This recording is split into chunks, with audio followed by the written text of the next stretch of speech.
بسم الله الرحمن الرحيم، والصلاة والسلام على أشرف المرسلين. السلام عليكم يا أمارات. بص، احنا هنعمل طبق العدس اللي عدى ده، أحلى حاجة تدفي في الشتا. معايا ربع كيلو عدس أصفر، ومعايا حبتين طماطم مقطعهم كده، وحباية بطاطس واحدة مقطعها برضه كده مكعبات، ومعايا جزرتين مقطعهم. على فكرة الجزر ده كان متفرز عندي في الفريزر. ومعايا بصلة، ومعايا 10 فصوص توم. ماشي، احطهم كلهم على النار كده. بصوا بقى، ممكن تعمليه بميه، ممكن تعمليه بشوربه. انا عاملاه بشوربه بصراحه. كان عندي شوربه فراخ بيضه وعملته فيها، بيبقى طعمه احلى كتير. خلاص اهو. طبعا انا غاسله العدس كويس جدا كذا مره لغايه الميه بتاعته تبقى شفافه خالص. احطهم على بعضيهم كده واسيبه لما يستوي مع بعضيه. تمام. بصوا بقى، هو كده خلاص استوى اهو. البطاطس هتلاقوها، بصي استوت خالص اهو. انا بوريهولكوا ان هو خلاص يعني استوى خالص يعني.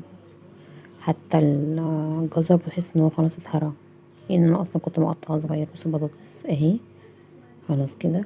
انا هسيبه يضرب، ممكن تعمليه بالهاند بلندر لو عندك. انا هسيبه يبرد وهضربه في الخلاط. ما بحبش يعني ما تحطش الحاجه وهي سخنه في الخلاط. انا كده ضربته في الخلاط. طبعا ما تجيش دعوه بالسمك بتاعه دلوقتي، هو لسه هيتقل طبعا، لان البطاطس بتديله قوام. انا بقى حطيت بطاطس ليه؟ بطاطس بتمنع الحموضه، فعشان كده حطها على العدس. بص بقى، انا هحمر له شعريه. عندي برضو ربع كيلو شعريه كده، هحمره عليه. انا هحط التوابل ايه بقى؟ هحط ملح، وهحط فلفل اسود، وهحط مرقه دجاج. اللي حابب يحط، واللي ما يحبش ما يحبش. انا عامه هحط مرقه دجاج اهو. حطيت فلفل اسود، حطيت مرقه دجاج، وهحط مرقه دجاج دلوقتي. بس انا برضو لازم اكون واخده بالي من الشعريه عشان ما تتحرقش. وهحط سنه ملح على الشعريه عشان تتحمر كلها بلون واحد.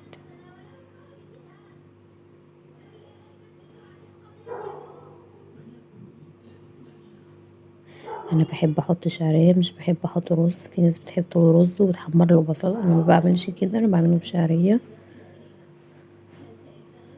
ادي مرقه الدجاج اهي، بفركها كده واقوم حاطاها ايه على العدس كده. وبرضه خلي بالي عشان الشعريه متحرقش مني.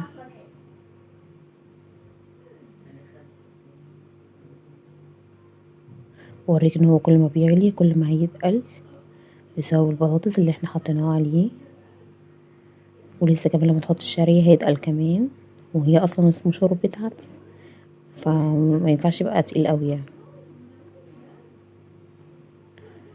وانا هوريكم في الاول، انا كنت يا دوبك مغطياه بعقلتين صباع كده فوق العدس.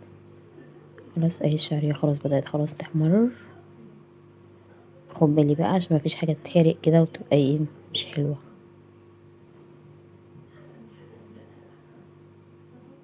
خلاص هي كده خلاص احمرت اهي. هحطها بقى ايه فوق العدس، وهحمر مكانها توم. توم مش بصل، انا بعملها بالثوم. خلاص اخد بالي برضه عشان ما يتلسعش مني، عشان ما يبررش. انا بوريكم هنا حطيت كده الشعريه، اقلب بقى. طبعا انا ظبطت الملح بتاعه، وخدي بالك ان العدس اصلا بيبقى دلع فبيحتاج ملح شويه في المعقول كده. خلاص البطاطا اتحمرت، هحط لها بقى ايه حبه عدس كده، وبعد كده اضيف كل ده في قلب الحله.